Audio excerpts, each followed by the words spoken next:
Halo guys, welcome back to YouTube channel. Jadi di video kali ini aku bakal bacain Q&A beberapa pertanyaan dari teman-teman aku. Nggak banyak sih guys, dan aku juga udah lama nggak bikin Q&A lagi karena kan aku lagi waktu itu berhenti ngonten sebentar karena sibuk sama keseharian aku di sekolah. Jadi sekarang aku mau jawab pertanyaan dari teman-teman aku. Let's go together. Oke guys, jadi pertanyaan yang pertama, apa yang kamu harapkan di hari ulang tahunmu? Yang aku harapin itu bukan kado, tapi melainkan doa aja udah cukup. Tapi misalkan di dunia ini nggak ada yang ngucapin juga nggak apa-apa sih guys. Aku nggak sedih, cuman ya kayak sedih sih sedih, tapi sedih sedikit sih, nggak terlalu sedih. Oke guys, jadi pertanyaan yang kedua, ceritain dong awal kenal sama Wahidah. Nah, pasti yang nonton channel aku dari pertama banget aku ngonten pasti tau lah siapa itu Wahidah. Nah, jadi pertama aku kenal dia tuh gara-gara aku sekolah madrasah bareng sama dia. Jadi dia waktu madrasah pas aku kelas 1 pas dia kelas 1, terus aku kelas 2. Jadi aku sama dia tuh beda setahun gitu. Terus aku kenal sama dia gara-gara aku ngajak kenalan dia duluan. Jadi tuh aku dari kecil aja, dari pas aku umur 4 tahun kan aku masuk PAUD tuh, disekolahin PAUD sama orang tua aku.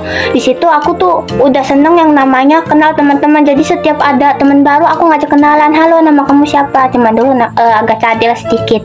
Di situ tuh awalnya aku nggak akrab banget sama Wahidah karena kan aku dulu nggak sebangku tuh sama Wahidah waktu kelas 1. Aku mulai sebangku sama dia pas kelas 3 sama kelas 4 madrasah, karena kalau sekolah madrasah tuh kan 4 tahun. Nah di situ waktu kelas berapa ya, kelas 1 udah akrab sih, tapi nggak terlalu akrab. Dia juga masih main sama yang lain, aku juga masih main sama yang lain.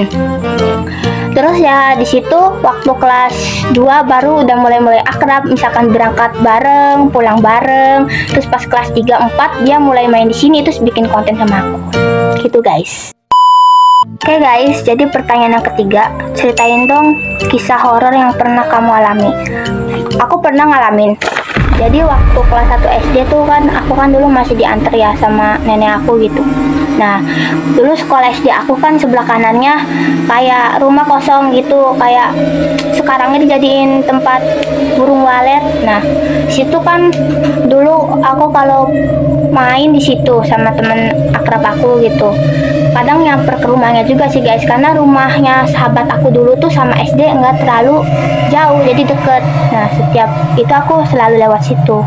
Nah terus pas aku mau nyamper gitu sama nenek aku, biasanya aku kemana-mana diantar karena kan nenek aku tuh sayang banget sama aku, kemana-mana selalu diikutin. Nah pas aku mau nyamper temen aku yang kata aku tadi bilang rumahnya nggak jauh dari sekolah aku itu, aku lewat situ kan pas keadaannya hujan. Nah situ kan mendung ya biasanya kalau hujan tuh. Nah aku lewat situ, aku nggak sengaja lihat ke rumah kosong yang di sebelah sekolah aku yang katanya sekarang jadi sarang burung walet. Nah ternyata kayak ada sosok perempuan gitu berdiri di situ tuh. Aku takut banget sampai aku tuh lari. Terus kata nenek aku tuh, kenapa? Aku bilang ada gitu. Terus nenek aku tuh nggak percaya, padahal benar-benar di situ tuh kayak ada yang berdiri cewek. Tapi benar sih guys, kata temen aku juga yang rumahnya di situ, katanya itu tuh rumah bekas apa gitu, kayak tadinya perumahan orang biasa cuma ditinggalin gitu. Aku agak serem sih guys, karena di sekitar SD aku dulu waktu aku kelas 1 kan aku kan sekolah SD 2 kali, bukan 2 kali karena nggak naik kelas, karena pindah. Jadi aku udah sekolah SD udah di 2 tempat gitu. Nah jadi kalau SD aku yang baru kemarin aku pindah itu nggak terlalu serem karena kan di pinggir jalan. Bedanya sama SD aku yang dulu deket kali, deket rumah kosong, dan banyak rumah kosong di situ. Guys, jadi pertanyaan selanjutnya, hal bodoh apa yang pernah kamu lakuin? Jadi dulu aku waktu kelas 5 mengira kalau skincare sama make up itu sama. Jadi di situ aku mintalah ke mama beliin bedak itu. Nah di situ abis itu kan mama aku sekalian beliin aku cuci muka. Habis itu cuci muka dulu, bersihin kotoran. Habis itu aku nggak pakai serum dulu, aku nggak tahu kan. Aku ngira itu kalau si make up itu kan skincare, langsung nggak habis pakai cuci muka aku langsung pakai bedak. Jadi kayak kalau aku kena sinar matahari tuh hitam. Jadi Jadinya apalagi kan aku di situ belum pakai sunscreen ya, belum pakai apa namanya itu, pelembab apa sih namanya itu, moisturizer, aku belum pakai itu. Jadi muka aku tuh setiap kena sinar matahari tuh selalu hitam sininya. Tapi setelah kelas 6 aku baru paham, oh berarti skincare sama makeup itu beda. Aku baru nyesel. Aku nyesel banget waktu itu, kayak kok dulu aku pakai gitu, mana si bedak dikasih air terus tempelin ke muka aku pakai keluar gitu.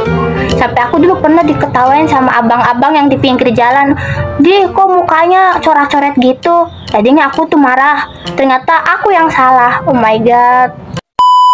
Oke guys, jadi pertanyaan selanjutnya adalah siapa cinta pertamamu? Wow, ini menyangkut banget sama cinta ya guys. Jadi cinta pertamaku itu almarhum nenek aku. Kenapa? Alasannya karena nenek aku dari kecil, aku waktu bayi baru lahir tuh aku udah diasuh sama nenek aku sampai aku kelas 4 mau naik ke kelas 5. Perkiraan segitu ya guys. Dan kalau bisa dibilang nenek aku sama aku itu dikiranya ibu sama anak, karena kan mama aku jarang muncul sama aku gitu ya. Jadi aku dulu waktu kecil seringnya sama nenek. Jadi kalau misalkan ke warung, nenek aku warung nih, aku ikut kemana-mana. Pokoknya aku sama nenek aku deh, aku kemana-mana ikut. Karena dari dulu aku tuh, dari kecil aku tuh ingin mengenal dunia luar, pengen tahu dunia luar. Nah kan aku dari kecil emang di rumah aja ya gitu, jarang banget keluar. Jadi aku di rumah, kalau misalkan mama aku kerja, aku main sama nenek aku kemana-mana pokoknya. Dan setelah nenek aku tiada tuh, pas aku kelas 4 mau naik kelas 5 tuh, aku bener-bener banget kayak kehilangan, kayak nggak ada temen gitu. Jadi aku cari kesibukan aku dengan cara ngonten. Nah disitulah aku mulai yang namanya ngonten sama teman-teman aku, tapi kalau teman-teman akunya mau. Dan disitu setelah nenek aku tiada tuh, aku tuh belajar buat namanya mandiri. Kayak contohnya dulu kan waktu aku kecil TK sampai SD kelas berapa tuh 4, aku kan selalu diantar, ditungguin. Tapi bedanya sekarang aku berangkat sendiri gitu, kayak merasa banget kehilangan, kayak nggak ada, kayak kehilangan sosok orang yang aku sayang gitu guys. Contohnya pertanyaan selanjutnya, tempat liburan favoritmu? Tempat liburan favorit aku tuh di Grage Mall Cirebon, karena dulu setiap hari Minggu nih biasanya aku, mamaku, nenek aku itu ke Cirebon buat beli sesuatu yang lagi dibutuhkan. Tapi aku seringnya ke Grage Mall. Kalau ke Grage Mall aku nggak lupa mampir makan di KFC, karena kan capek ya habis pilih-pilih. Habis itu aku suka ke Ramayana Cirebon. Kadang juga aku ke pasar Kanoman gitu, ke pasar Cirebon gitu, pasar pagi gitu di PGC. Aku sering banget ke situ waktu dulu. Dan mama aku tuh jarang banget ngajak ayah aku buat ke situ. Jadi kita tuh kalau pergi cuman bertiga. Karena ayah aku dulu sibuk banget kerja, minggu-minggu juga kadang dia dinas ke Bandung gitu. Jadi jarang banget ngumpul sama keluarga, alias jarang banget ngumpul sama aku gitu guys. Jadi kita perginya bertiga deh. Makanya kalau sekarang aku juga kalau misalkan ke Cirebon sama mama, ke Grage Mall nih contohnya, aku tuh jadi kayak inget sesuatu, tapi kenangan itu tidak bisa diulang kembali. Nah, oke guys, video ini sampai di sini aja dulu. Tunggu aku upload video selanjutnya guys. Doain semoga aku ada waktu luang biar bisa konten. Dadah Putri Nas, love you. Nah.